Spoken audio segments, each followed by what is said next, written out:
Determinates का video number 11 for TGT PGT mathematics ultimate UPPSC PGT math and DSSB NBS KBS etc के लिए।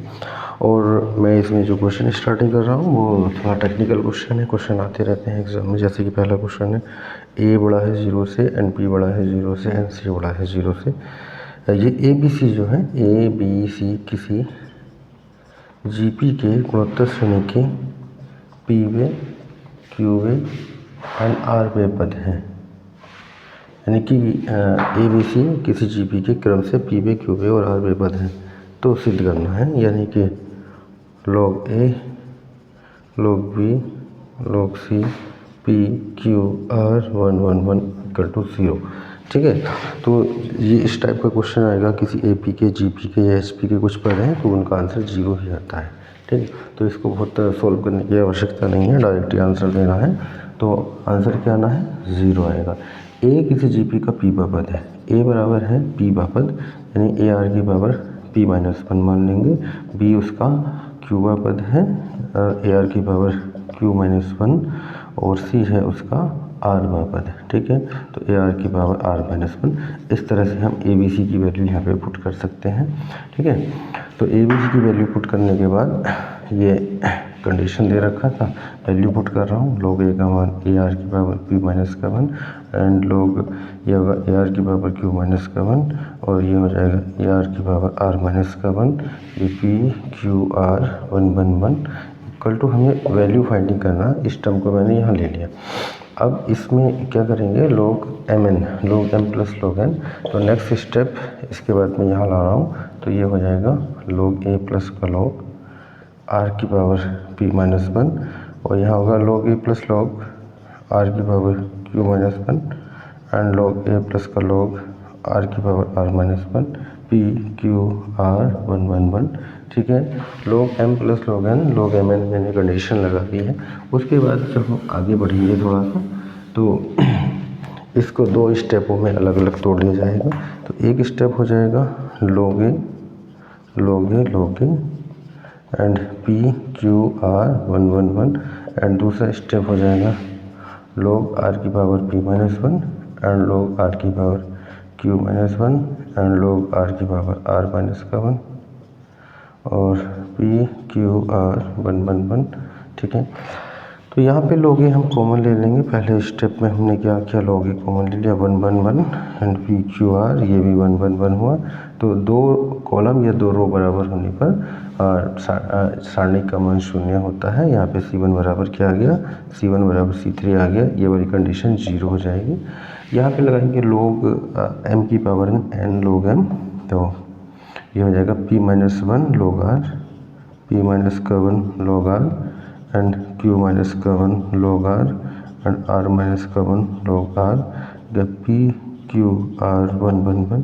तो यहाँ पे हम log r को कॉमन निकाल सकते हैं।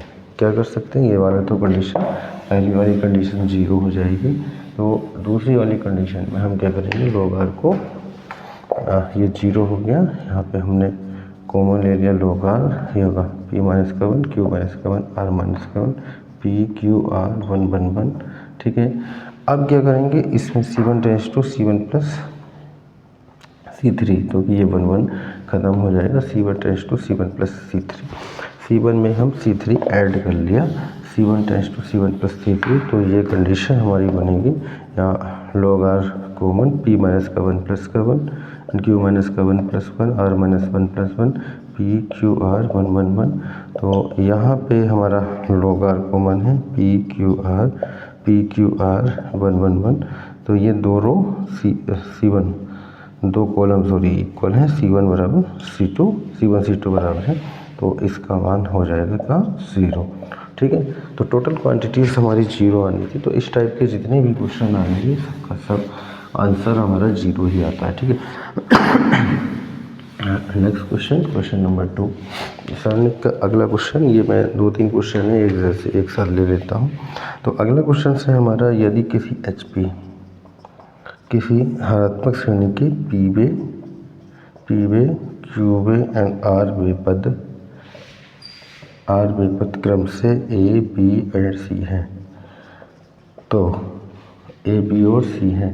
ठीक है, पी बे क्यू बे और आर बे पद क्रम से ए बी सी हैं, तो सिद्ध करना है B C P one and C A Q one and A B R one, इसका मान कितना आएगा? 0 आएगा। ठीक है, तो जितने भी क्वेश्चन हैं इस टाइप के, इनका मान क्या आता है? शून्य ही आता है।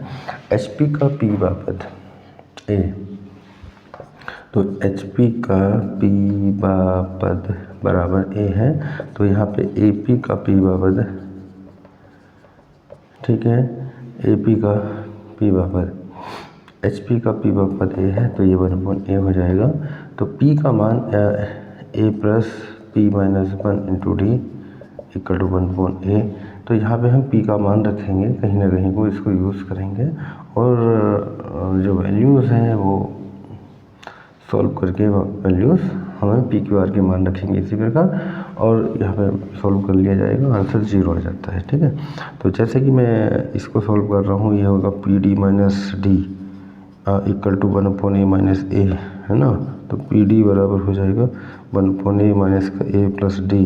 ठीक है, और वैल्यू चाहिए हमें पी का, तो अगर डी चाहिए तो यहाँ डी से मल्टीप्लाई कर देंगे सभी में, और पी डी या 1/a पी का मान निकालेंगे 1/d 1/a minus A plus D, इस तरह से कर सकते हैं। ठीक है, तो ये हम मान रख सकते हैं पी का। इसी प्रकार क्यू का मान निकालेगा, तो एच पी का पी बापद क्यू बापद, एच पी का क्यू बापद बराबर बी है, तो ये हो जाएगा ए पी का क्यू बापद, ए पी का 1/b हो जाएगा।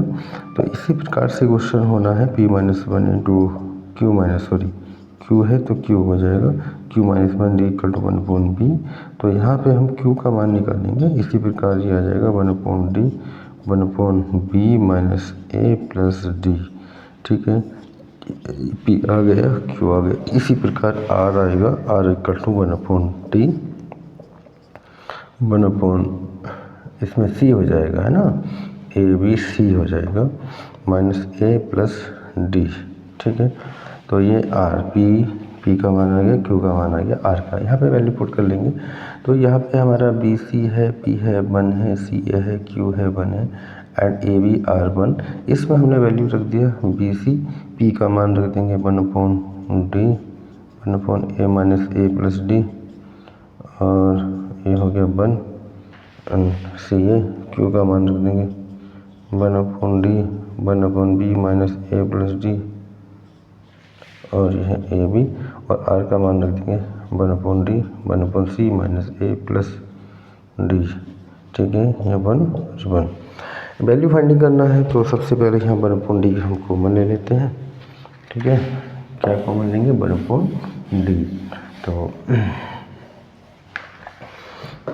1/d हमने कॉमन ले लिया, तो ये बन रहा है B C 1/a minus A plus D 1, और ये होगा C A 1/b minus A plus D 1, और ये A B 1/c minus A plus D 1। ठीक है, इस तरह से हमने क्या कर लिया, ये कॉमन निकाल लिया। अब बी सी, इस टर्म को हम अलग अलग कर सकते हैं, 3 अलग अलग मैट्रिसेस में तोड़ सकते हैं। दूसरा एक और कंडीशन हम फॉलो कर सकते हैं, यहाँ पे बी सी है, हाँ, इसको ए बी सी से डिवाइडिंग कर रहे हैं, तो ठीक है, ए बी सी से, तो वो चीज़ें बन जाएंगी, वो अलग अलग कंडीशनों में फॉलो होंगी। तो मैं इसको अलग अलग कर देता हूँ। ठीक है, ये कंडीशन हटा के और सबको कर लेता हूँ मैं अलग अलग।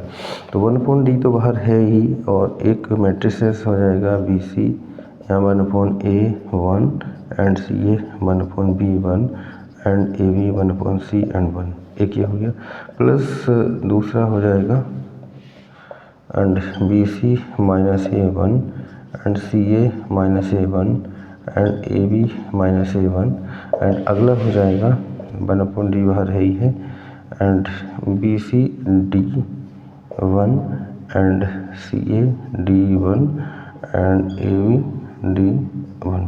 ठीक है, तो यहाँ से हम डी कॉमन निकाल सकते हैं, R2 से डी कॉमन निकालेंगे 1 हो जाएगा, तो ये बराबर ये है ना, ऐसे इसमें से माइनस ए कॉमन निकाल सकता हूँ मैं। ठीक है, तो ये R2 बराबर R3 हो जाएगा, यहाँ से डी कॉमन निकालने से R2 बराबर R3। तो ये दो टर्म तो बहुत आसानी से हमारे सॉल्व हो जा रहे हैं। इस वाले में थोड़ा सा सोचना पड़ेगा। सोचना ही क्या है, 1/d है, ठीक है ना। यहाँ पे ए बी सी से मल्टीप्लाइंग कर देते हैं और डिवाइडिंग कर देते हैं ए बी सी से ऊपर वाले टर्म में, ठीक है। ये हो गया ए बी सी और ए बी बटे ए बी सी। यहाँ पे चला 1/a 1/b 1/c है 1 1 1। इसमें मैंने क्या किया है, -a को कॉमन निकाल दिया, R2 से -a कॉमन लेंगे, BC 1 1 and CA 1 1 and AB 1 1, ठीक है। R2 बराबर R3 हो जा रहा है, तो यहाँ पे हमारी जो कंडीशन है R2 बराबर R3 हो गया, तो ये 0 हो जाएगा। इसी प्रकार जो अगला स्टेप है 1/d, इसमें हमने कॉमन निकाला t को, R2 से d कॉमन निकाला, ये हो गया BC 1 1 and CA 1 1 and AB 1 1। तो R2 बराबर R3 ये भी है, तो ये भी हमारा क्या हो जाएगा, 0 हो जाएगा। तो दो कंडीशंस हमारे क्या हो गए, 0 हो गए, ठीक है। तो दो कंडीशन ये इक्वल टू 0। अब बचता है पहली वाली कंडीशन, केवल पहली वाली को हमें बचाना है। इसको भी ऐसे ही सोल्व करेंगे, देखेंगे क्या कंडीशन बन रहा है। 2 का मान हमारा 0 आ चुका है। अब मैं इसको देखता हूँ, तो यहाँ पे 1/d था, ABC था, पहले में बचेगा 1/a, यहाँ पे 1/a है 1, यहाँ पे बचेगा 1/b, ये बाकी कटने वाला है 1/b 1 और यहाँ पे 1/c 1। यहाँ पे इक्वल हो रहा है R1 equal to R2, R1 R2 ये 0 हो चुका है, ये 0 और ये वाला भी हमारा क्या हो गया, वैल्यू 0 हो गया। तो टोटल मान कितना आ गया, 0। तो किसी इस टाइप के जितने भी क्वेश्चंस आएंगे उनका मान 0 होना। अगर सॉल्यूशन चाहते हैं तो मैं सॉल्यूशन कर सकता हूं, जैसे कि मैंने इन 2 क्वेश्चनों का सॉल्यूशन किया है। आगे अगर 1-2 क्वेश्चन और ऐसा है तो उसका भी सॉल्यूशन किया जा सकता है, कोई समस्या वाली बात नहीं है। तो आंसर की बात करें, अगर डायरेक्ट गोला बनाना है, डायरेक्ट आ रहा है, प्री एग्ज़ाम में आ रहा है, तो आंसर इसका 0 ही आना है, ठीक है ना। सोल्व करने की यहाँ पे आवश्यकता नहीं बनती है। ऐसे ही मैं तीसरा क्वेश्चन दे रहा हूँ, हाँ, किसी जीपी के पी बापत क्या है, टीपी है, तो log TP + 1 log TP + 3 and log TP + 5 log TP + 3 and log TP + 5 log TP + 7 and log TP + 5 log TP + 7 log TP + 9 equal to 0, ठीक है। इसको भी सॉल्व करेंगे, आंसर 0 ही आना है, क्योंकि एक ही जैसे क्वेश्चन है, मैंने पहले ही बता रखा है। क्योंकि किसी जीपी का पी बापत टीपी है, तो P + 1 बापत, हाँ, P बापत टीपी है, तो P + 1 क्या होगा, P + 1 बापत होगा। तो फिर ऐसे P + 3 TP P बापत है, तो क्या हो जाएगा, AR की पावर P - 1 एंड TP + 1 जहाँ होगा AR की पावर P की जगह P + 1 -1, तो AR की पावर P हो जाएगा। ऐसी P + 3 लिखेंगे तो P की जगह P + 3 हो जाएगा, P + 5 मतलब P + 5 वो वाली वैल्यूज यहाँ पे पुट कर दे जाएंगे, वो बाकी सॉल्विंग करेंगे तो आंसर हमारा 0 आ जाएगा, ठीक है ना। इसको क्वेश्चन को सेम वैसे ही किया जा सकता है, कोई इसमें समस्या वाली बात नहीं है।